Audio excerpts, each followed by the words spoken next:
अस्सलाम वालेकुम, मैं तारक सानी ते तुसी वेख रहे हो मेरा YouTube channel Rahbar entertainment plus. Iqbal Hasan की बड़ी ही जबरदस्त फिल्म लैके तुहाडी खिदमत विच हाजिर हो रहे हैं और तुहानू दसदा जावां कि यह फिल्म यूट्यूब ते मौजूद नहीं है और उस फिल्म का नाम है हिम्मत। 3 दिसंबर 1977 बरोज जिमा रिलीज होने वाली एक black and white Punjabi film और इस फिल्म को सोशल मौजू ते बनाया गया है। इसकी कहानी बड़ी अच्छी है और इसके गाने बड़े अच्छे हैं। इकबाल हसन का काम बड़ा अच्छा है। इस फिल्म का कारण इकबाल हसन, आलिया, कैफी, गजाला, रंगीला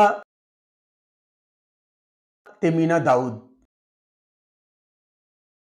इस फिल्म के तहत कारण हनीफ जिरदार, इस फिल्म के फिल्मसाज आजम शरीफ, एदा म्यूजिक दिता है बख्शी वजीर ते सलीम इकबाल ने।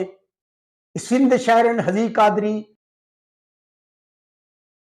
अमजद तनवीर, गुलकारा नूर जहान, अफशां, मसूद राना। इस फिल्म के 8 गाने, एक गाना नूर जहान की आवाज, एक गाना मसूद राणा की आवाज, बाकी 6 जेडे गाने और अफशां की आवाज चन।